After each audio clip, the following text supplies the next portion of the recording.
ও আমার বন্ধু গো। 90-এর দশকে বাংলা সিনেমার পর্দায় দাপিয়ে বেরিয়েছিলেন যে নায়ক, তিনি সালমান শাহ।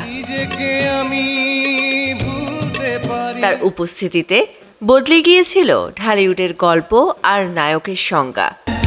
আর কিছু জীবনে পাইবা না পাই।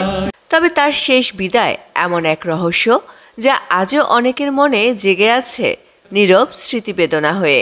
ভালো আছি ভালো থেকো, আকাশের ঠিকানায় চিঠি লিখুন। সালমান শাহর আসল নাম ছিল চৌধুরী মোহাম্মদ শাহরিয়ার ইমন। মাত্র 4 বছরের ক্যারিয়ারে প্রায় 27টি ছবিতে অভিনয় করেছেন তিনি। তরুণ মনে তার উপস্থিতি ছিল উচ্ছ্বাসময়, কিছুটা বিদ্রোহী। দর্শকরা ভেবেছিলেন তিনি থাকবেন অনেক দিন। আপা তুই রাগ করে থাকিস না আর, অপদার্থ বলে ডাকিস না আর। কিন্তু হঠাৎ 1996 সালের 6 সেপ্টেম্বর মাত্র 25 বছর বয়সে ঢাকার ইস্কাটন গার্ডেনে নিজের বাসা থেকে তার মৃতদেহ পাওয়া যায়। ক্যারিয়ারের শীর্ষে থাকা অবস্থায় তার এই মৃত্যু স্তব্ধ করে দিয়ে যায় পুরো দেশকে। ও সাথী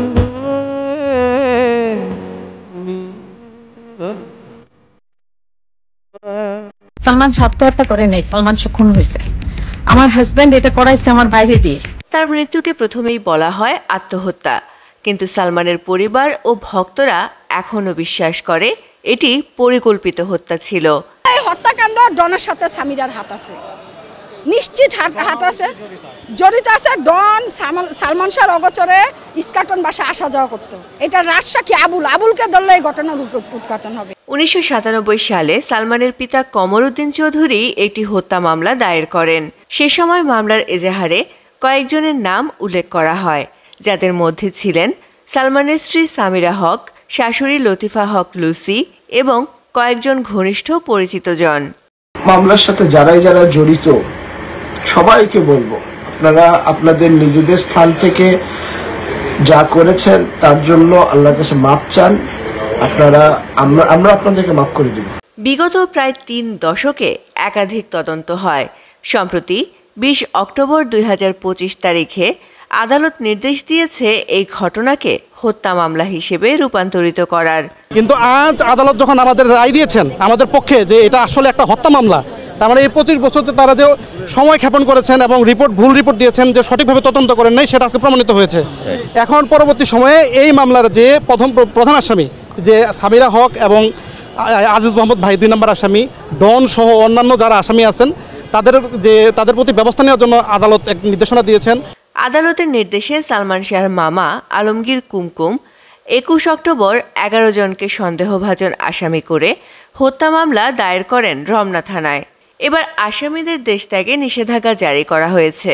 রমনা থানার ওসি জানিয়েছেন, এই 11 জনের ভূমিকা খতিয়ে দেখা হচ্ছে, কেউ যাতে দেশ ছেড়ে পালাতে না পারেন সেজন্য ইমিগ্রেশনে চিঠি পাঠানো হয়েছে। তাদের অবস্থান শনাক্ত করার প্রক্রিয়াও শুরু হয়েছে বলে জানান তিনি। 11 জনের নামে আসামি করা হয়েছে। আমরা আসামিদের খোঁজ খবর নিচ্ছি। আমরা ইতিমধ্যে জেনেছি কিছু আসামি দেশের বাইরে অবস্থান করছে, আর যারা দেশে আছে এরা যারা বাইরে যেতে না পারে, আমরা অলরেডি ইমিগ্রেশনে আমরা চিঠি দিয়েছি তারা যেন দেশ থেকে চলে যেতে না পারে। MCTV US. আমরা আশাবাদী যে এটা সুষ্ঠু বিচার হবে, সুষ্ঠু তদন্ত হবে এবং যে যারা আসামি এতদিন বুক ফিলিয়ে প্রকাশ্যে ঘুরে বেরিয়েছেন তাদেরকে গ্রেপ্তার করা হবে, তাদের বিচারের আওতায় নিয়ে আসা হবে ইনশাআল্লাহ।